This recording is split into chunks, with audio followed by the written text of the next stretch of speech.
Presenta este programa Banco República, CFA Society Uruguay, CUTSA, Fábricas Nacionales de Cerveza, Interamericana de Cómputos.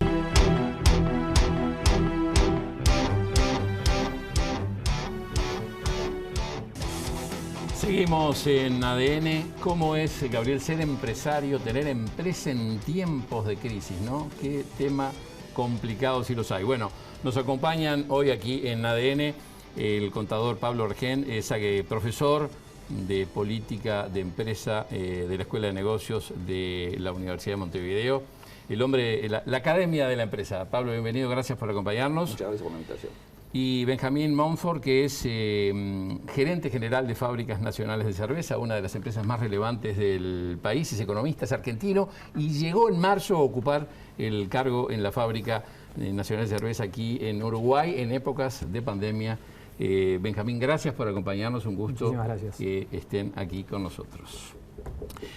La pandemia del coronavirus no figuraba en ninguna de las catástrofes ni, como le dicen, stress test, ¿no? Que modelizan periódicamente los gigantes bancarios, las compañías de seguros, los colosos financieros y los consultores de riesgos, ¿no? Para prevenir catástrofes. ¿Cómo encarar cuando ocurre una cosa de estas que nadie la tenía en el menú rápidamente a nivel de empresas en la gestión diaria y la visión teórica de lo que es una gestión empresarial? Bueno, empiezo yo. Como bien decía, esto no se podía prever, pero lo que sí se puede prever es que te cambien las reglas de juego por distintos motivos de una forma muy brusca. Esta fue súper brusca y obviamente lo que se vio que empresas tienen equipos de dirección bien preparados y que se ganan su dinero. Y entonces se vio gente que reaccionó rápido, que trató de encajarlo primero, digamos, los golpes que no lo derribaran, y de esa forma, digamos, tratar de aprender por dónde venía. Entonces, en ese sentido, yo diría que si bien fue muy violento y muy extraña esta crisis, es una sorpresa buena, por lo menos en Uruguay, ver cómo hay gente que tiene los nervios bien preparados para reaccionar con calma, pero sin demorarse. Pero además una crisis no solo a nivel nacional, sino mundial, o sea que no había forma de escaparse, ¿no? Ese es No era la crisis del 2001, 2002, donde uno podía irse. Nos pegaba a nosotros, ¿no? Pero teníamos alternativas. Bueno, pero en realidad eso de alternativa a irse suele ser quizá para la persona, para la empresa, es decir, el empresario está muy anclado, ¿no? O por lo menos para la empresa más tradicional, ¿no? Claro, en general hay que luchar en donde se está, y eso, digamos, en general hace que uno desarrolle una especie de sentido, de oportunidad muy importante, ¿no? Montfort en lo personal y en lo gerencial, ¿no? Llegar, tomar un cargo y no estaba en la propuesta de trabajo original, y a los 13 días encontrarse con esta situación, además en un rubro donde, por ejemplo, se cerraron bares y restaurantes, que son uno de los canales de venta importantes, ¿no? Por nosotros, ejemplo, si querés, desde la visión más desde FNC o acá en Uruguay, nada, esto venía ya de China meses antes, entonces la información o la circulación de información dentro de la compañía como grupo no global fue súper importante. De entrada ya empezamos a trabajar con los equipos de los países que venían sufriendo esto meses o semanas antes y tratando de siempre anticipándonos al siguiente movimiento. Creo tenía luces amarillas, digamos. Exacto, y fuimos probando distintos protocolos en distintos lugares del mundo y ahí íbamos avanzando y viendo cómo seguir a la semana siguiente, ¿no? No sabíamos bien tampoco con qué nos íbamos a encontrar al otro día, así que creo que la comunicación, la transparencia y el moverse con agilidad fue algo súper importante en este contexto. Obviamente siempre corríamos el riesgo de equivocarnos con alguna decisión, pero lo importante era corregir rápido, ¿no? ¿Qué es lo que pesa más en una situación de estas, para salir de una situación de estas? ¿La ingeniería empresarial que tiene la firma o la creatividad? Sí. Lo primero es la caja. Es decir, lo primero es que no quedarte sin caja. Es decir, el nombre del juego, apenas se estalló la crisis, en la empresa nacional por lo menos, que no tiene la espalda, es caja. Asegurarte caja quiere decir lo financiero, no ahogarte. El flujo de fondos. Porque te morís de lo financiero, lo económico ya tira. Lo segundo, lo dijiste muy bien, es un momento para ser creativo, extremadamente creativo. Pero no creativo de un chip raro, lo que fuera, sino de encontrar formas de solucionar problemas donde otros se ahogan. Entonces lo que se vio es, las primeras 3 semanas, acá en Uruguay por lo menos, fueron toda una sesión con la caja. Asegurémonos que no nos morimos. Y lo segundo, empezás a ver lo que distancia unos de otros, ¿no? Unos que rápidamente empiezan a ser muy creativos, a encontrar formas nuevas. Y yo creo que esos incluso van a salir, si sobreviven por el problema de caja, van a salir mucho más fortalecidos de esta crisis que lo que estaban antes de repente. Va a haber nuevos ganadores y perdedores. ¿Para las grandes empresas es igual? Es igual, creo que lo primero nosotros como compañera salud, ¿no? que todos los empleados estén bien y todos los protocolos que teníamos que seguir e implementar para salir de esto lo mejor posible. Caja, sin duda, habría que tener las cuentas bien para poder pasar y los gastos lo más apretados posibles y obviamente tratar de seguir operando, ¿no? O sea, teníamos que mantener viva la cadena de valor, asegurar los empleos de la gente y nada, cómo nos organizábamos para no frenar la máquina, para que los productos sigan llegando al consumidor y tratar de pasar esto de la mejor manera posible. Y volviendo a la pregunta de creatividad, sí, creo que creatividad y agilidad sobre todo son 2 cosas que necesitamos como características fuertes para reorganizarnos. Muchas personas que estaban, no sé, áreas de marketing terminaron haciendo funciones más de ventas o planes para ponernos, digamos, originales o creativos de nuevas formas de llegar al mercado, de elaborar, de producir, ¿no? Así que creo que creatividad y agilidad eran... Ahora, ¿cómo claves. Planificar y proyectar cuando los niveles de incertidumbre son tan grandes como los que existe a raíz del tema de la pandemia y el futuro del comercio, de las relaciones humanas, de las relaciones comerciales? Bueno, dentro de una gran incertidumbre que ahí sí es general, es mundial y es extraña, porque sobre todo es extraña esta crisis, yo creo que eso es lo que la caracteriza más, una crisis extraña. Me parece que los que mejor lo hicieron pensando en fases, ¿no? Es decir, es difícil poder planificar a 12 meses, entonces una primera fase de 2 semanas, una segunda fase de 1 mes y sobre todo ir alimentando, es decir, la siguiente fase con mucha información porque cambia mucho semana a semana, es decir, cambia mucho. Entonces, de alguna forma, la planificación se vuelve escenarios más de corto, sin perder el norte del largo, estamos de acuerdo, es decir, sin perder el largo, pero ser muy bueno en pequeños cortos, ¿no? Eso yo creo que ayuda mucho y sobre todo ha ayudado mucho. Y de a poco, ¿esto a qué ayuda? A que increíblemente, es decir, el organismo que es la empresa y las personas, increíblemente empiezan a funcionar como si en esta forma hubieran funcionado toda la vida. Es increíble, es decir, cómo empezás a ver que hay gente que dice, bueno, pero en realidad esto ya no me parece tan extraño, empieza a ser mi modo. Y eso ayuda porque empiezan a aparecer, junto a la creatividad y a la agilidad que bien comentabas, empiezan a aparecer horizontes nuevos, ¿no? Dentro de los que sobreviven. Por eso es tan importante la parte de la banca que ayude, digamos, y el gobierno en sentido creo que ha estado relativamente ágil para dar tiempo a que no haya un corte en la cadena de pagos, ¿no? Esa es la clave. Lo que mata todo esto es que se corte la cadena de pagos. Si la cadena de pagos no se corta, hay esperanza. En relación a eso, las grandes empresas, ¿esta crisis le trajo cambios que van a ser permanentes? ¿Hay un antes y un después de esto? ¿Hay cosas que van a quedar ya o no? ¿O se puede volver? No, yo creo que sí, creo que la forma de trabajo, hay cosas que van a quedar instaladas, ¿no? El teletrabajo, en algunas obviamente sectores, no en todos hoy es factible eso, pero seguramente, o FNC era una compañía que quizás pensar en algún día como home office estaba lejos, no era algo a lo que le estábamos dedicando tiempo o cabeza, y hoy nos dimos cuenta que la gente trabajando en su casa tiene el mismo nivel de compromiso, hasta incluso muchas veces es más eficiente, y creo que vamos para un camino donde vamos a implementar algo más oficial. Todavía no tenemos el plan cerrado, pero quedó demostrado que se puede seguir funcionando y de una manera eficiente con algo. Qué brutal eso, ¿no? ¿Tienen algún parámetro para medir la productividad, lo que ha sido estos meses en el trabajo de home office, como le dicen, en referencia al trabajo presencial? ¿Hay mucha diferencia? No indicador, creo que más de charlas, Olfato. claro, de charlas con el equipo, de cómo uno organiza su agenda, las reuniones, solíamos hacer reuniones de muchas personas que duraban 3 horas y hoy quizás nos dimos cuenta, ¿no? 45 minutos, temas claros, creo que nos ayudó y nos obligó a ordenarnos, ¿no? Porque era imposible sostener hoy reuniones por Zoom o por la tecnología que sea largas y creo que esto forzó un poco a que los equipos y los integrantes de la empresa seamos un poco más eficientes con el tiempo. Capaz que Benjamín no puede abordar esto tanto, o quizá me parece. Por eso voy a Pablo. Con los problemas educativos que tenemos, Sí. que se terminan, cuando lo miramos en el ámbito del trabajo, se terminan convirtiendo en empleados de baja calidad, ¿no?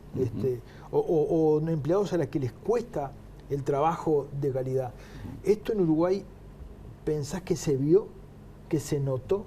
Y bueno, se vio mucho porque cuando uno ve todas las personas que quedaron fuera del circuito, por así decirlo, que necesitaron salir a ser atendidas de una forma subsidiaria, claramente el problema que tenemos en Uruguay, que el grado de sofisticación de nuestros puestos de trabajo es muy pobre.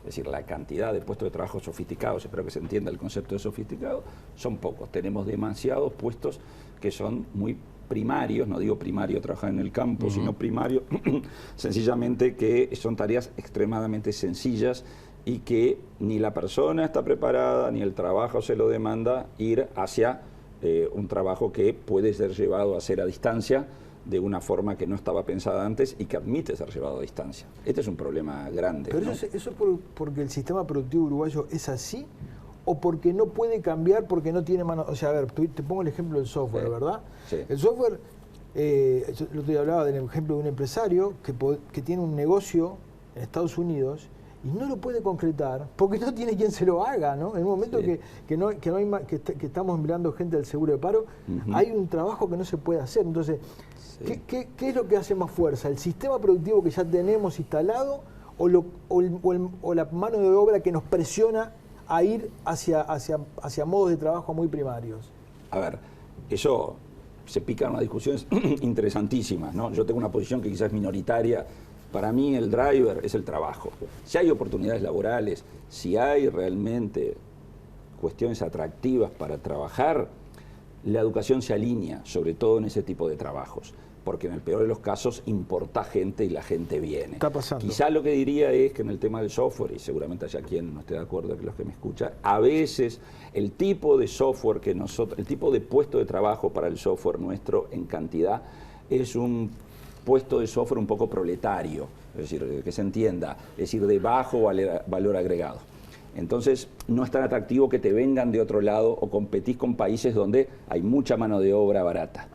Pero si hay cosas atractivas para hacer aquí, bien pagas, para un trabajo más calificado de software, como lo hay, y hace falta más, te vienen de cualquier parte del mundo. Es una cuestión de pagar y te vienen. Después Uruguay tiene que ser atractivo, si lo vas a matar con un IRPF muy alto en términos nominal contra lo que pide de otro lado. Entonces yo creo que el driver es las oportunidades laborales. La educación sigue. Está bueno. Vuelvo un poquito atrás cuando hablamos de lo importante era la caja mantener el flujo. Los organismos internacionales, creo que fue el BID, incluso la ministra de Economía dijo que la falta de liquidez no se transforme en una insolvencia empresarial.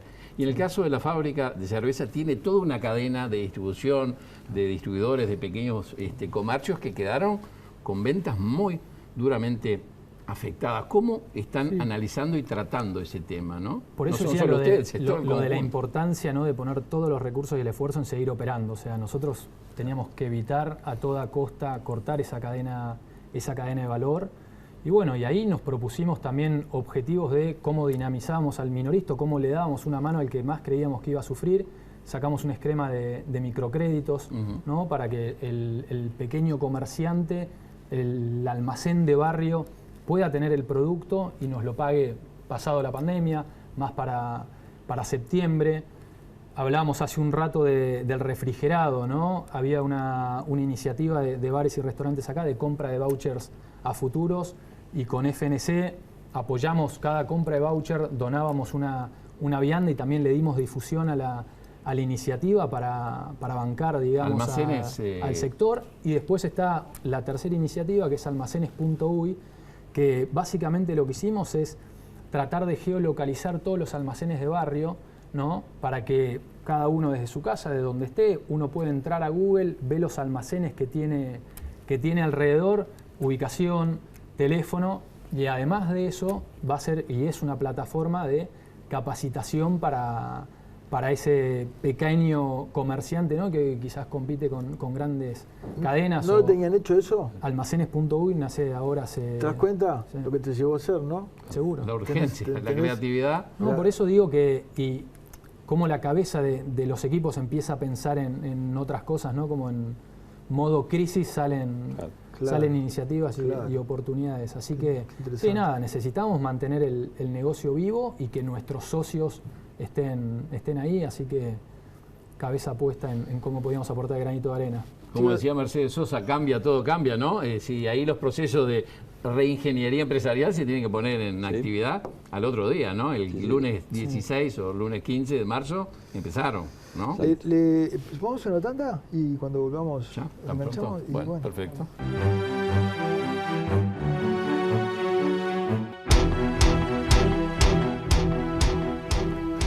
Muy bien, seguimos en ADN con Pablo Regén, Benjamín Monfort. Los problemas que tenemos en la educación son tan graves que uno ya no le pide demasiado, ¿no? Pero una cosa que nos pasa es que no se nos forma para emprender, no se nos forma para ser empresarios, se nos forma para ser trabajadores, ¿no? Está ahí el origen de que el empresario no tenga una buena imagen, porque el empresario no tiene una buena imagen, ¿no? Si hay un debate entre un trabajador y un empresario, podrás estar, digamos, en discrepancia con el trabajador, pero el empresario siempre es el poderoso, el que tiene la plata, ¿no? El gordo con el reloj que le sale.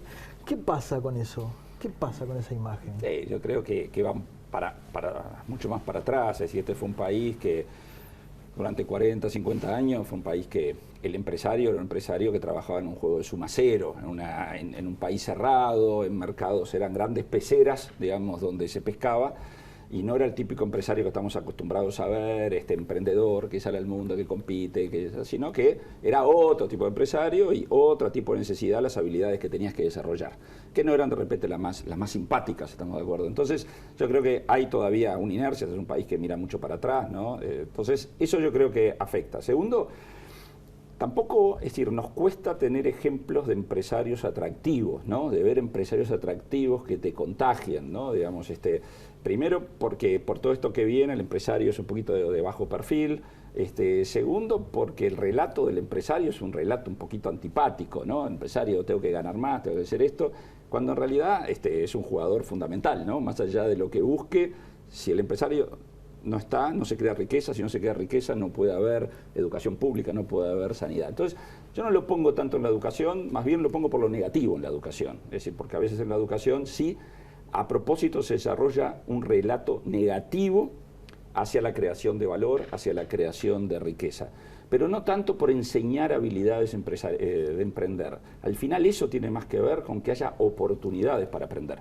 Con que el que sale a trabajar dice, no, ¿qué me voy a meter a trabajar allí? Si me pongo a vender panchos acá y gano más, ¿estamos de acuerdo? Creo que viene más por eso y por una parte más de historia que tenemos. Por lo tanto, todos nosotros aprendemos del ejemplo. Es decir, hace esta pregunta muy simple. Agarremos a chicos que están en la sexta de cualquier equipo, de Danubio, de Liverpool, de cualquiera, y preguntale, andá y preguntale cuál es su aspiración.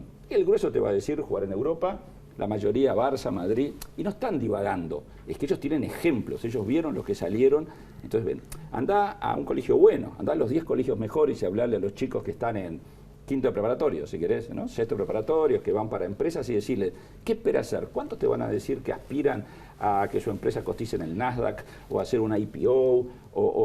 Muy pocos, muy pocos. Es que no hay ejemplos, miran al lado y no hay. ¿Vos percibís que cuando salís a representar como la empresa sos un personaje antipático o no precisamente simpático? No, yo no me siento identificado con ese tipo de empresario, la verdad, creo que todo lo contrario, los que me conocen sabrán que soy un tipo simpático más bien. Y decime una cosa, esto de que el empresario siempre salga a quejarse, No vemos empresarios que saquen y digan, lo bien que nos va en la empresa es impresionante, ¿no? Es muy difícil. Tampoco lo hacen los trabajadores diciendo hemos recuperado salario, estamos mejor, Es tenemos verdad, convenio, es verdad, tenemos, ¿no? es verdad. Tampoco Creo lo que hacen, son las ¿no? reglas del juego, básicamente. Es verdad, es verdad. Es verdad. Benjamín, ¿qué se transforma en momentos como este en esencial y en secundario? A referencia de lo que es la formación del personal, la capacitación, la trayectoria, en momentos como esto hay opciones, ¿no? De, bueno, preservo los mercados, minimizo las pérdidas, ajusto en personal. ¿Cómo manejar las prioridades? Bueno, ahí como comentaba hace un rato, nosotros lo primero era salud, ¿no? O sea, que la gente esté bien y todas las medidas que teníamos que tomar, incluso adaptaciones dentro de la oficina para la vuelta, ¿no? Que estamos ya transitando hace 2 semanas. Seguir operando y ser parte de la solución, ¿no? O sea, cómo FNC pone su granito de arena a la sociedad en medio de esta pandemia, ¿no? Y ahí comentábamos lo de los microcréditos o la plataforma de Almacenes UI, todo el tema de donaciones, la concientización. Nosotros teníamos un plan de marcas que hubo que poner un freno, porque salir a hablar a un consumidor de cosas como... Sí, la política de comunicación tuvieron que reenfocarla totalmente, exacto, ¿no? y volcar los mensajes más a concientización, ¿no? Por ejemplo, la campaña de Pilsen del maestro Tavares, ahí de alguna manera concientizando a la población que era momento de quedarse en su casa, ¿no? Había que cuidarse. Tenemos también la otra plataforma con Patricia de sabores de olla, ¿no? Donde donamos viandas, cocinamos los jueves siempre a esta hora viandas para repartir en el barrio, donaciones. Estamos ahí con un proyecto con la gente de desarrollo de pan a base de harina de cebada, entonces vamos a donar eso. Creo que básicamente eso, o sea, salud, buscar la forma de seguir operando y ser parte de la solución, ¿no? De cómo podemos contribuir a pasar este mal momento como empresa grande que somos acá en Uruguay. ¿Pensás que se le sigue pidiendo mucho al Estado? ¿Desde el punto de vista del empresario? Sí, desde el punto de vista del empresario. Mirá, me parece que, digamos, el Estado, es decir, se presta para que le pidan, ¿no? Entonces el Estado, digamos, desarrolla a veces un comportamiento que facilita que le pidan porque, digamos, no da todas las libertades y la contrapartida que es arreglátela, jugátela. Entonces yo creo que a veces el empresariado le pide, o algunos sectores, lo que no deberían pedirle, ¿estamos de acuerdo? Es decir, la verdad que el dólar que nos atrase es importante pedírselo, sí, pero hay cosas mucho más importantes que nos atrase el dólar. Hay cosas que tienen que ver con crear las condiciones para que haya más posibilidad de explotar comercialmente, de crecer. Y bueno, la realidad es que, así como los trabajadores, el empresario reacciona a las reglas de juego que se le ponen, y las reglas de juego las pone el Estado. Y el Estado es el que tiene que crear las condiciones para que el empresario no encuentre atractivo pedir. Me parece que viene bastante por ahí, más allá de que somos un país, digamos que por ser pequeño y por haber tenido una historia de cerrado, está muy acostumbrado a una lógica de suma cero, que gracias a Dios hace años ya no es, pero queda esa historia, ¿no? De pedir para que le saquen a otro. Pero de cualquier manera, en este razonamiento que haces, ponés la carga en el Estado. Es que el Estado es el que pone las reglas de juego. El Estado te pone las reglas de juego. Es el rol del Estado. Marco las reglas de juego y después jugamos. En ese sentido, el problema es cuando el Estado de repente se olvida de poner reglas de juego y se pone a jugar, digamos, con las reglas de juego, ¿no? Que ahí, bueno, el Estado metiéndose en lugares que claramente no está llamado a hacer su mejor papel.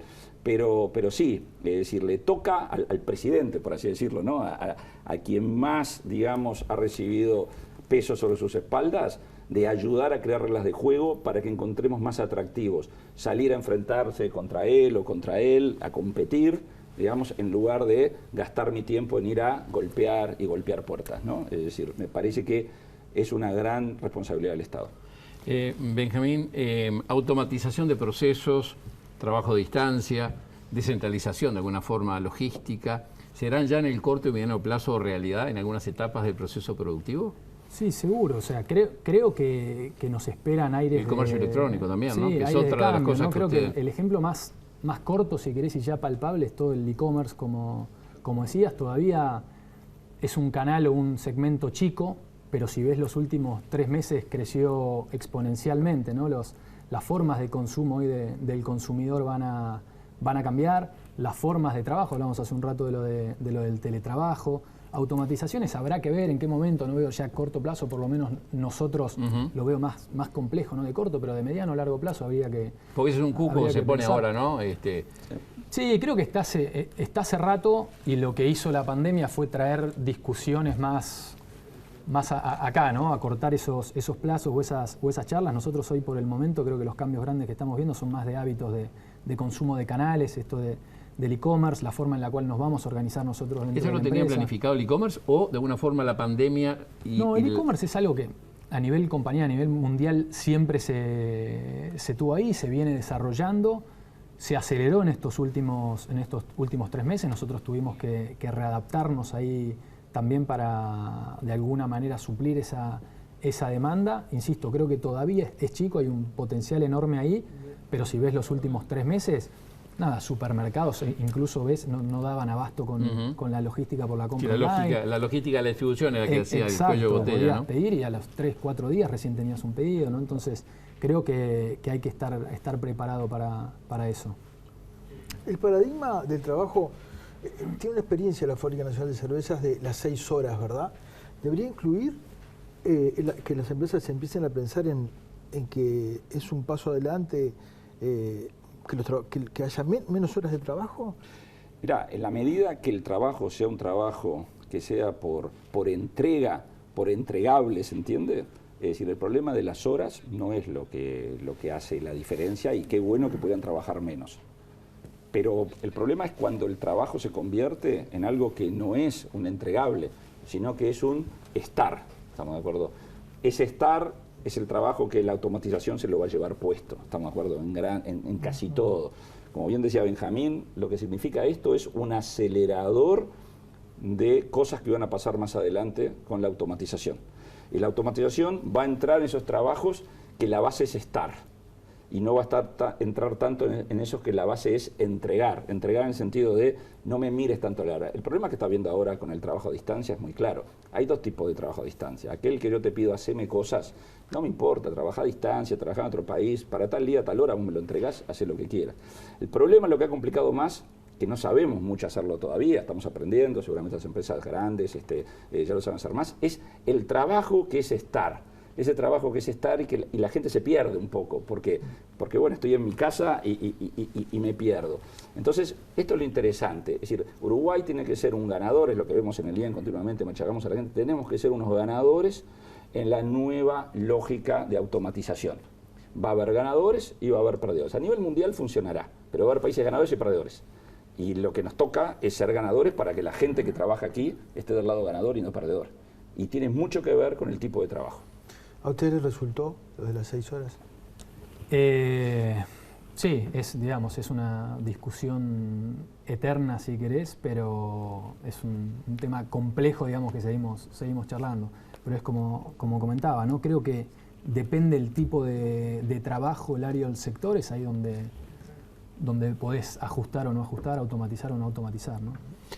Todo esto de la pandemia y digamos, la gente mucho más en su casa, ¿te puede cambiar los hábitos de consumo? ¿Es un momento adecuado para mirar también la oportunidad que te pueda surgir? Sí, seguro, creo, y hablando ya de otras categorías, creo que la gente va a tratar de ir menos a hacer menos hábitos de compra, ¿no? Y hacer una compra un poco más planificada, más grande. Entonces, el tipo de empaque De envase, claro, que va a llevar, se va a estoquear más. Entonces, cómo vos estás ahí con esa solución. Digo, hoy más que nunca hay que tener al consumidor en el centro, entender cuál es esa necesidad y, como hablábamos, rápido, ser creativos y ágiles para tener las soluciones. Y ustedes en particular, por el rubro en que trabajan, tienen un desafío agregado que es el turismo. ¿Qué va a pasar con el turismo, no? Gran donde incertidumbre. el consumo de bebidas ligado, ¿no?, a las vacaciones, a los eventos, es clave, ¿no? Bueno, Uruguay y FNC, ¿no? O sea, creo que todos por estamos supuesto. Bajando esperando ni que ahí hablar. qué es lo que va a pasar. Para nosotros la temporada es súper importante. Bueno, y para tener una buena temporada necesitamos del turismo. Y si las puertas no están abiertas, tendremos que buscarle la vuelta y ser creativos para suplir esa demanda, ¿no? Señores, se nos ha ido el tiempo. Pablo Regén, Benjamín Bonfort, les agradecemos muchísimo el tiempo que nos han dedicado. Muchísimas gracias a ustedes. Gracias. Nos vamos a una tanda y volvemos con la columna de educación financiera de la economista Bárbara Mainzer.